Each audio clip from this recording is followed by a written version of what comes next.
Salut à tous et bienvenue au coachdeparis.com. J'ai le grand plaisir aujourd'hui de recevoir un garçon que j'ai rencontré très récemment à Decathlon qui m'avait abordé.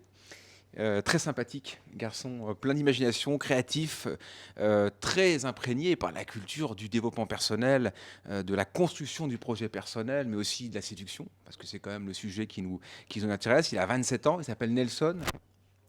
Et Nelson, il est consultant en relooking. Il est parisien, mais il m'a dit avant qu'il était lyonnais. Nelson, bonjour.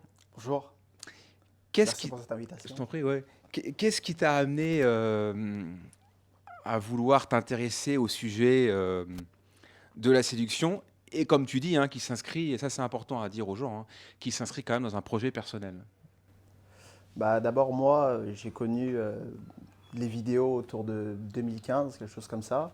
À ce moment-là, j'habitais encore à Lyon.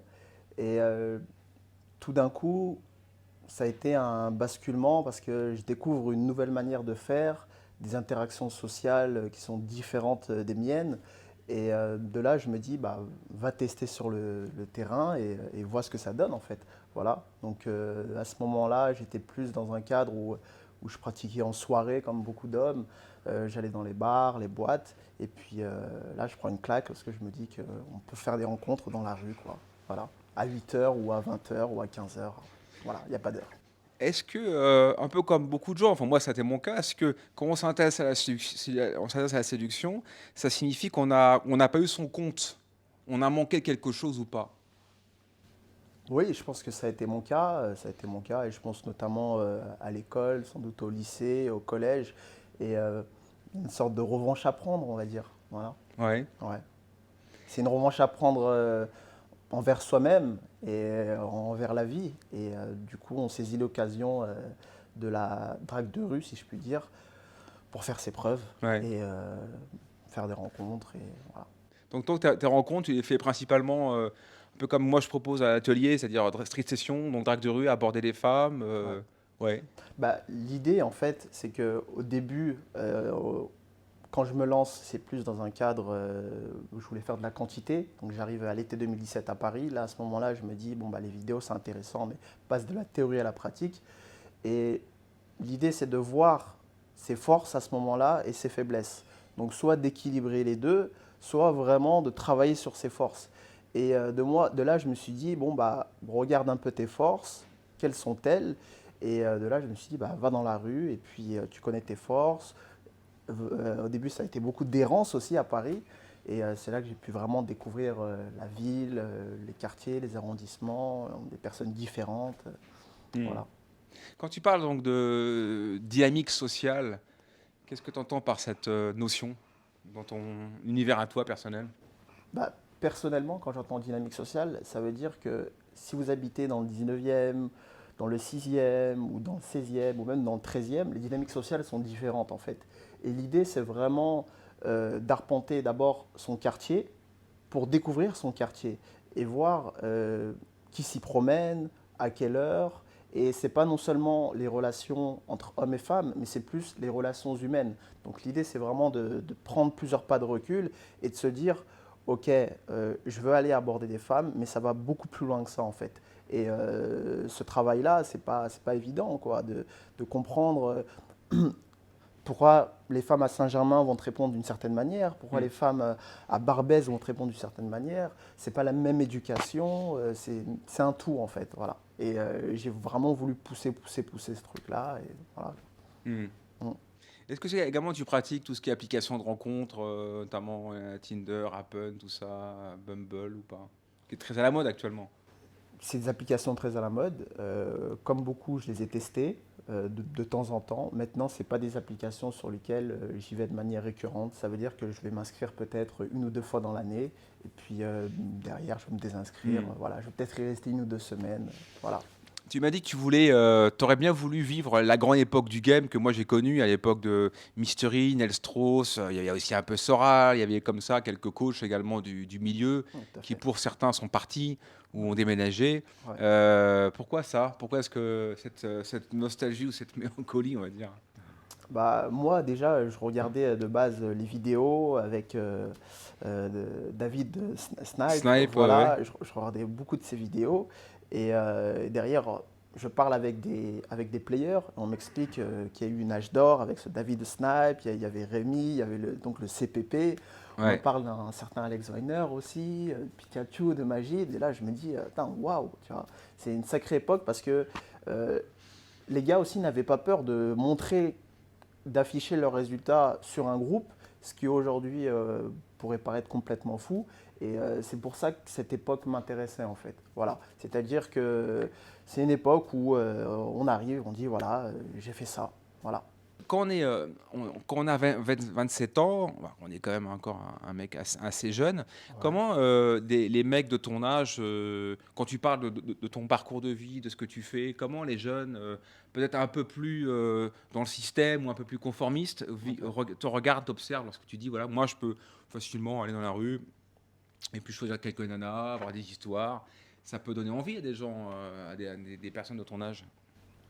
Bah, ce qu'il faut savoir, c'est que j'ai beaucoup expérimenté et j'apprécie beaucoup observer l'humain. Ça veut dire que l'idée, c'est que quand on se rencontre, je rencontre les personnes de ma génération, on me pose des questions parce que je ne suis pas un robot en fait. Je ne sors pas non plus dans la rue aborder toutes les femmes et Oui. parler à tous les hommes, bonjour, etc.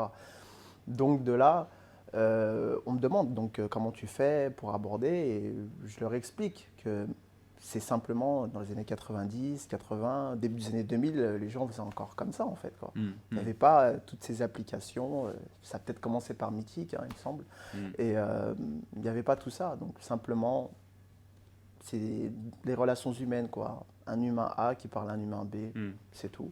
Est-ce que tu es un ancien timide ou un timide? Je pense que ouais, j'ai été timide, ouais. Depuis j'ai été timide sans doute au collège et puis après petit à petit au lycée, je me suis, on va dire, révélé, ouais. Hmm. Ouais. Tu Mais penses qu'il y a... excuse-moi, la timidité, elle est encore là, je pense. La timidité est encore là, mais l'idée c'est qu'il y a des moments où j'arrive à la vaincre pour passer l'obstacle de la Hmm, timidité et pouvoir un peu bluffer le public, on va dire. hmm. C'est pour ça que moi je dis souvent à mes élèves lorsque je les coach, je Ouais, leur dis que moi je suis un ancien timide et que on apprend à vivre avec cette timidité. tout On à fait. reste un timide un peu pour l'éternité, Ouais, sauf qu'on apprend à se rendre compte que ça peut être une force si elle est bien utilisée. tout à fait. Hein. C'est un peu comme utiliser la force de l'adversaire en judo. Voilà, c'est Voilà, ça. c'est un moyen d'utiliser. Parce que là, souvent, on dit ah, mais la timidité, c'est un défaut, c'est un handicap, mais pas du tout. Lorsqu'elle est comprise, lorsqu'elle est assimilée et qu'elle est bien utilisée, elle devient une force parce que souvent le timide, je pense, était quelqu'un qui a beaucoup d'imagination, de créativité, Tout à fait. qui a beaucoup de sensibilité aussi. Donc au contraire, je pense que c'est bien maîtrisé, ça peut devenir une force forte pour la personne. Tout à fait. Bah, après, moi, je me considère comme quelqu'un de réservé. Et tu me demandais le regard que peut-être ceux de ma génération portent sur moi. Bah, les premières fois, quand ils me voient, ils disent, bon, bah, il est cool, il est... Voilà, Ouais. il paraît timide. Sauf qu'après, ils se rendent compte que non, on a tous un feu à l'intérieur et dès que ça sort, Ouais. quoi. Voilà. Tu sais que je suis passionné par l'univers du dandysme, hein, que Ouais. j'ai longtemps abordé dans mes vidéos, que je résume en 3 points. Ça, vous le savez si vous regardez mes vidéos, c'est-à-dire la créativité, la révolte et la solitude. Euh, Est-ce que tu as le sentiment d'être un dandy ou de relever de cette personnalité, hein, qui n'est pas uniquement une question de look, hein, ou d'apparence ou toutes ces clichés un peu qui ont la dent dure. Est-ce que tu penses que tu es un dandy ou est-ce que tu te ressens là-dedans? Je peux me ressentir de temps à autre comme étant dandy. Des fois, j'aime bien me retrouver seul parce que la société telle qu'elle est aujourd'hui ne me correspond pas forcément. Et souvent, voilà, j'ai l'impression d'être complètement en marge de par mes idées ou quoi que ce soit. Mais ça ne m'empêche pas d'échanger et surtout bah, de comprendre l'autre, de comprendre que on a un système qui est fait de telle manière que voilà, faites votre parcours scolaire plus ou moins, vous allez avoir un diplôme. Suite à ce diplôme-là, vous allez décrocher un CDI, vous allez vous mettre en couple peut-être, ou vous êtes déjà en couple, vous allez peut-être vous marier, vous fiancer, vous allez vous installer ensemble, vous allez faire un crédit immobilier, vous allez par la suite acquérir un appartement et basta, c'est terminé. Et moi, je considère que la vie, en fait, l'apprentissage, il démarre réellement, en fait, quand vous avez votre diplôme, en fait. Ouais. Voilà. Donc, personnellement, je n'ai pas eu de diplôme, j'ai eu un bac, mais l'école de la vie, elle est tellement forte et on se forge un caractère, on se forge une personne euh, en brisant les murs, quoi, en brisant les portes, quoi. Voilà. Tu as un Après, profil, il y a des manières de le faire, voilà. t'as un profil un peu entrepreneur, hein, qui a été Je pense, c'est ouais, possible, c'est ouais, possible. ouais. Euh, Aujourd'hui, je pense qu'il y a beaucoup de termes qui sont utilisés à droite à gauche, à la mode, entrepreneur ou autre, mais c'est plus l'idée de se dire, c'est qu'est-ce qu'on est en fait à l'intérieur, Ouais. et c'est pas juste se dire, oh bah je suis entrepreneur ou je suis dandy. Ok, on peut l'être, mais vraiment c'est qui on est à l'intérieur, donc Mm, c'est sans cesse au quotidien de se découvrir, mm, et de là, voilà, se frayer un chemin, avoir un but et foncer, quoi. mm. Alors, ce but, il peut Ouais. changer en cours de route, hein, Ce voilà. qu'on appelle un peu la création de soi, hein. On retrouve dans le dandysme. C'est ça, c'est C'est ça. devenir soi, la Voilà. création de soi Et et il y a souvent des remises en doute parce ouais, des qu'on questions. on n'a pas forcément les résultats qu'on voudrait, voilà, Mm. que ce soit sentimentalement parlant, financièrement parlant, je sais pas, ou dans le sport, voilà, on n'a pas forcément le résultat qu'on veut et il y a toujours une remise en question, voilà, Mm. du pourquoi, Ouais. l'existence, pourquoi je suis là. À nouveau, je vais encore parler de jeunesse. On a vécu une année terrible à travers cette histoire de Covid, à savoir notamment la restriction de liberté pour beaucoup de Français, et notamment la jeunesse. Moi, j'ai vu des images assez fortes récemment, des flics qui couraient après des jeunes parce qu'ils étaient un peu trop rassemblés. On sent vraiment qu'il y a eu un virage liberticide très fort, et je sais que la jeunesse a beaucoup souffert de ce qui s'est passé en 2021. Je vois des images assez terrible. Comment toi tu te ressens par rapport à cette société, à ce, j'appelle ça presque un régime aujourd'hui, un régime un peu autoritaire. Comment tu te sens par rapport à tout ça? J'ai envie de dire, si c'est uniquement personnel, moi j'ai toujours été, essayé d'être malin, essayer d'avancer voilà, derrière les mailles du filet, on va dire ça ainsi. Maintenant, je prends du recul, il y a des gens qui m'entourent, qui sont vraiment atteints en fait par ça. Donc ça peut être des étudiants, des personnes salariées qui sont en télétravail, euh, des personnes qui, elles sont seules, se sentent vraiment mal. Donc j'ai envie de leur dire, aujourd'hui, c'est vraiment la question de s'organiser en fait, s'organiser de manière intelligente. Voilà. Et s'organiser, ça ne veut pas forcément dire être 10, 15, 20, 30. Non, s'organiser peut-être à 2, à 3.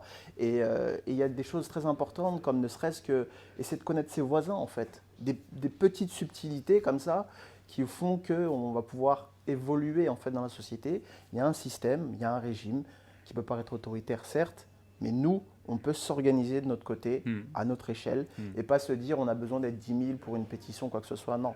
Déjà à 2, 3, 4, on ne va pas refaire le monde, mais on peut petit à petit progresser. Voilà. hmm, D'ailleurs, je rebondis sur ça. Aujourd'hui, il y a beaucoup de Parisiens, je parle typiquement des Parisiens, qui confondent en fait le mouvement et le progrès. Donc ça veut dire que beaucoup sont en mouvement, beaucoup sont occupés à droite, à gauche, mais très peu progressent en fait. Et aujourd'hui, il est plus intéressant d'être axé sur le progrès.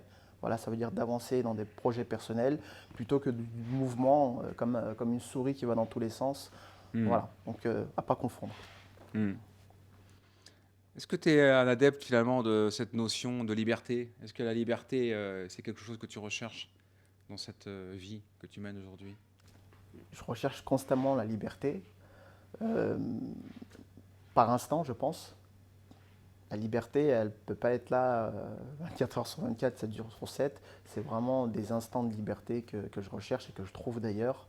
Voilà, ça peut être une balade, ça peut être une discussion. Comme là, actuellement, face à la caméra, je me sens libre. Il n'y a pas de censure, rien. Je dis les choses comme je les pense et puis voilà. Donc là, je me sens libre à cet instant.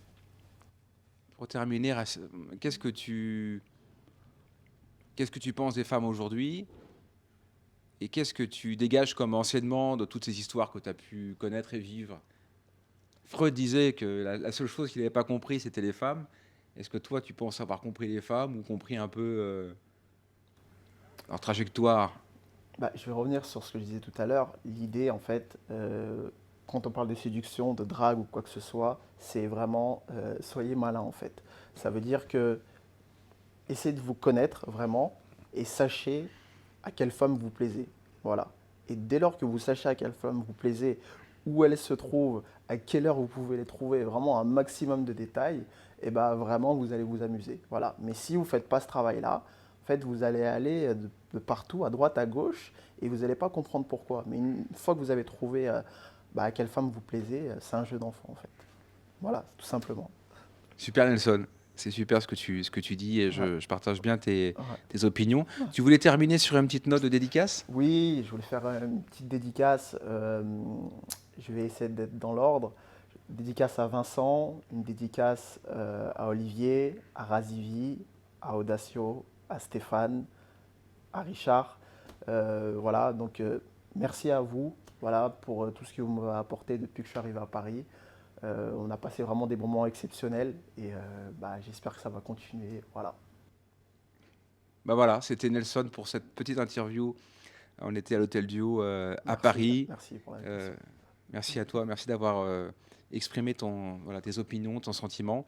Ouais. Merci à tous de votre fidélité sur Coach de Paris. Restez fidèles, vous retrouverez de prochains portraits, de prochaines interviews et travaillez sur vous-même. Construisez votre personnalité, devenez vous-même, Entourez-vous, entourez-vous. entourez-vous. Entourez-vous, c'est très important.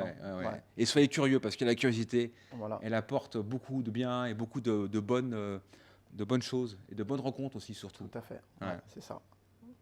Merci à tous, salut. Ciao, ciao. Merci Nelson.